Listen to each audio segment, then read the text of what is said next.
High, micellar Ashis কর আমার political academy YouTube চ্যানেলে সবাইকে স্বাগত জানাচ্ছি।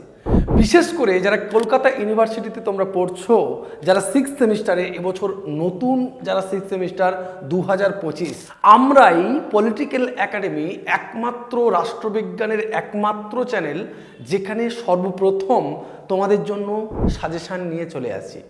এবছরও তার অন্যথা হয়নি। এবছরও আমরা সর্বপ্রথম তোমাদের CC13 তার সাজেশান নিয়ে চলে এসেছি, যেটা পাবলিক অ্যাডমিনিস্ট্রেশনের যে পার্টটা রয়েছে, পাবলিক অ্যাডমিনিস্ট্রেশনের যে বিষয়টা রয়েছে, সেই পার্টের প্রথম সাজেশান নিয়ে আমরা উপস্থিত হয়েছি।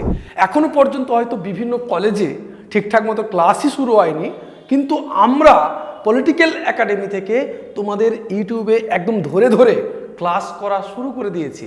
আর দেরি না করে আমাদের চ্যানেলটিকে সাবস্ক্রাইব করে ফেলো। এখানে তোমরা প্রতিনিয়ত ক্লাস করতে পারবে, ক্লাস করতে থাকো। আজকের আমরা আলোচনা করব CC13 থেকে। এবছর একদম প্রথম থেকে আমরা দিয়ে দিচ্ছি প্রত্যেক বছরের মতো, তাই শুরু করতে চলেছি CC13-এ। তোমাদের কি কি গুরুত্বপূর্ণ প্রশ্নগুলো আছে আমরা একটু দেখে নিতে পারি। প্রথম যে প্রশ্নটি তোমরা দেখতে পাচ্ছ, একেবারে প্রথম প্রশ্ন রয়েছে মডিউল 1 থেকে। বিশেষ করে CC13-এর মডিউল 1-এ যে প্রশ্নটি রেখেছি, তুলনামূলক জনপ্রশাসনে তুলনার গুরুত্বটা কি এবং তুলনামূলক জনপ্রশাসনের মূল বৈশিষ্ট্যগুলো আলোচনা করো। এবছরের জন্য তোমাদের তুলনামূলক জনপ্রশাসন থেকে একটা প্রশ্ন 100% আসছে। তোমরা এখন থেকে লিখে নাও, তুলনামূলক জনপ্রশাসন থেকে তোমাদের একটা 100% প্রশ্ন অবশ্যই আসছে। তারপরের প্রশ্ন রয়েছে, দেখো, উন্নয়ন প্রশাসন বলতে কি বোঝায়? ভারতীয় পরিস্থিতিতে উন্নয়ন প্রশাসনের প্রাসঙ্গিকতা ও গুরুত্ব আলোচনা করো। একেবারেই আমরা কিন্তু যে প্রশ্নটাকে যেমন করে দিচ্ছি তেমনভাবেই প্রশ্ন আসবে। উন্নয়ন প্রশাসন এবং এই যে তুলনামূলক জনপ্রশাসন, এই দুটি প্রশ্ন কিন্তু তোমাদের 100% গুরুত্বপূর্ণ। এই দুটি প্রশ্নের মধ্যে একটি প্রশ্ন অবশ্যই তোমরা পরীক্ষার হলে দেখতে পাবে। যেমনভাবে আসুক না কেন, এই দুটি প্রশ্ন তোমাদের তার মধ্যে একটি প্রশ্ন অবশ্যই আসবে। আমরা বাংলা মিডিয়ামের পাশাপাশি ইংরেজি যে মিডিয়াম, ইংলিশ যে মাধ্যম, সেই মাধ্যমের জন্য কিন্তু আমরা ইংরেজিতে প্রশ্ন এখানে লিখে রেখেছি।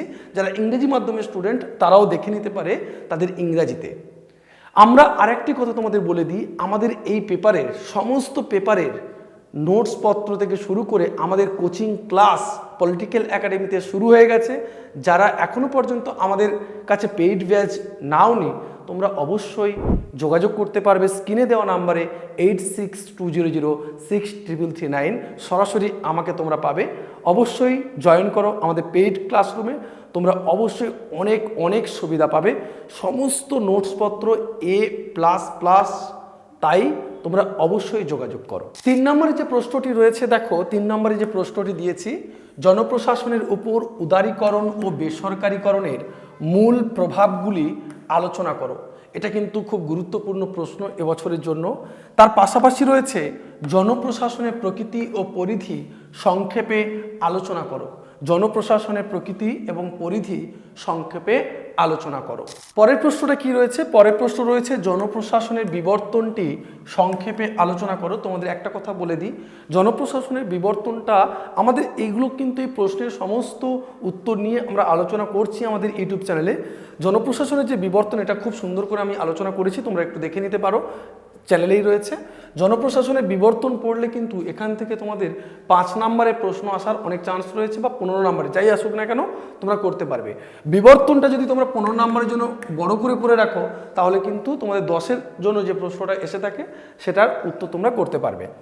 দেখো, পরে বলছে বৈদ্যুতিন প্রশাসনের সুবিধা এবং অসুবিধাগুলি আলোচনা করো, যেটা গভর্নেন্স বলা হয়। বৈদ্যুতিন প্রশাসনের সুবিধা এবং অসুবিধাগুলি আলোচনা করো। পরবর্তী প্রশ্ন বলছে সমাজতান্ত্রিক ব্যবস্থাপনার মূল বৈশিষ্ট্যগুলি আলোচনা করো। এটা মূলত 10-এর জন্য, এগুলো কিন্তু তোমাদের কাছে খুব গুরুত্বপূর্ণ। পরের যে প্রশ্নটা তোমরা লক্ষ্য করো, দেখো এই প্রশ্নটা খুবই গুরুত্বপূর্ণ, তোমাদের 100% কমন বলে মনে করছি, বিশেষ করে 10-এর জন্য। কেন? দেখো, জনপ্রশাসনের কর্মধারা এবং কর্মীবৃন্দের গুরুত্ব অস্বীকার করা যায় না, বিবৃতিটি ব্যাখ্যা করো। এটা 10-এর জন্য অত্যন্ত গুরুত্বপূর্ণ তোমাদের ফার্স্ট মডিউল থেকে। তারপরে রয়েছে শাসন বলতে কি বোঝো, শাসন এবং সরকারের মধ্যে সংযোগ এবং পার্থক্য, এই দুটি ব্যাখ্যা করতে বলছে। কি বলছে, শাসন বলতে কি বোঝো, শাসন এবং সরকারের মধ্যে সংযোগ এবং পার্থক্য ব্যাখ্যা করো।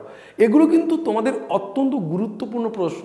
এগুলো যদি তোমরা ভালো করে করো তাহলে এর মধ্য থেকে সমস্ত প্রশ্ন তোমরা কমন পাবে।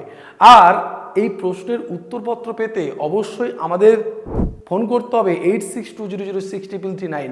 এবছর থেকে আমাদের নোটস দেওয়া হচ্ছে না, কিন্তু তোমাদের জন্য একটা সুখবর বলা যেতে পারে, পলিটিক্যাল একাডেমি থেকে এবছর তোমাদের ভয়েস নোটসের ব্যবস্থা করা হচ্ছে। সর্বপ্রথম কোনো ইউটিউব চ্যানেল বা সর্বপ্রথম কোনো কোচিং সেন্টার তোমাদের জন্য ভয়েস নোটস এটার তৈরি করতে পারছে বা তৈরি করছে পলিটিক্যাল একাডেমি। তবে কবে সেটা বেরোবে আমরা তোমাদেরকে জানিয়ে দেবো। তার জন্য ফোন করবে 86200639। পেইড ভয়েস কোর্স বা ভয়েসের যে নোটস তোমরা পাবে সেটার ব্যবস্থা আমাদের পলিটিক্যাল একাডেমি করছে। চলো পরের কি প্রশ্ন রয়েছে মডিউল 2-তে আমরা দেখে নিতে। দেখো এখানে মডিউল 2-তে যে প্রশ্নগুলো রয়েছে সেগুলোও খুব গুরুত্বপূর্ণ। মডিউল 2-তে যে প্রশ্নটা রয়েছে, দেখো তুমি কি মনে করো মার্কস আমলাতন্ত্রকে বিশ্বাস করতেন? উত্তরের সাপেক্ষে যুক্তি দাও। কার্ল মার্কসের আমলাতন্ত্র সম্পর্কে একটি রয়েছে এবং অরের প্রশ্ন হবে এটি অথবা এইরকম প্রশ্ন একটা পড়তে পারে, সমাজতন্ত্র পরিবর্তন প্রক্রিয়ায় আমলাতন্ত্র একটি নেতিবাচক হাতিয়ার। বিবৃতিটির আলোকে মার্কসের আমলাতন্ত্রটি ব্যাখ্যা করো। অর্থাৎ তোমাদের এবছরের জন্য খুব ইম্পর্টেন্ট এবং 100% ইম্পর্টেন্ট এই প্রশ্নটি আসবেই আসবে। 100% তোমরা এখন থেকে লিখে নিতে পারো। অবশ্যই মার্কসের আমলাতন্ত্র তোমাদের এবছর আসছে। তোমরা এটা কিন্তু খুব ভালো করে তৈরি করতে থাকো এখন থেকে। পরবর্তী যে প্রশ্নটি রয়েছে খুবই গুরুত্বপূর্ণ একটি প্রশ্ন, এটা 11 নম্বর হবে।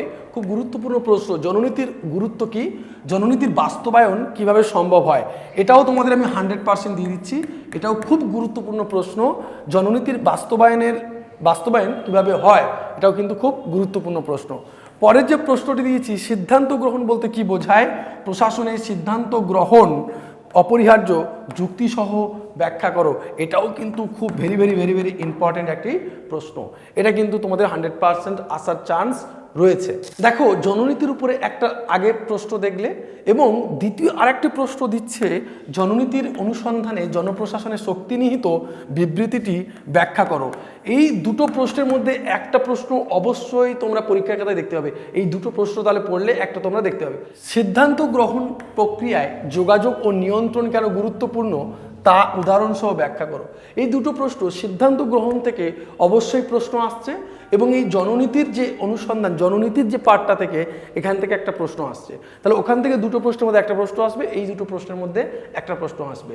আমাদের সাথে তোমরা যদি থাকো তাহলে আমি একটা কথা বলবো, আমাদের লাস্ট মিনিট সাজেশন একেবারেই কিন্তু শেষে পরীক্ষার সময়ে আমরা কিন্তু দিয়ে থাকি।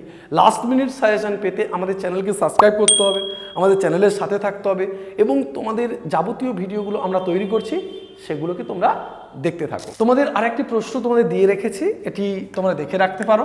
ফ্রেডরিক্সের বিকাশশীল প্রশাসন মডেলের কেন্দ্রে আছে পরিবেশগত শর্ত বা সালা মডেল, সেটাকে তোমরা একটু দেখে রাখতে পারো। এটা কিন্তু তোমাদের কাছে গুরুত্বপূর্ণ একটা প্রশ্ন হতে পারে। ভিডিওটি শেষ অবধি দেখার জন্য অনেক ধন্যবাদ তোমাদেরকে জানাচ্ছি। ভিডিওটি ভালো লাগলে একটা লাইক করবে এবং বন্ধু বান্ধবদের মধ্যে শেয়ার করবে। আর আমাদের গ্রুপ একটা আছে তোমাদের 6th সেমিস্টারের, সেই গ্রুপে তোমাদের কিন্তু সমস্ত কলেজের স্টুডেন্টরা আছে। আর দেরি করো না, বন্ধু বান্ধবদের জানিয়ে দাও এবং গ্রুপের লিঙ্কটা আমাদের ডেসক্রিপশান বক্সে আমরা দিয়ে দেবো। ওই গ্রুপে তোমরা বিভিন্ন রকম ইনফরমেশান পাবে এবং পেয়ে যাবে এবং আমার ভিডিওর লিঙ্ক ওখানেও পেয়ে যাবে। থ্যাংক ইউ, সবাই ভালো থাকবে।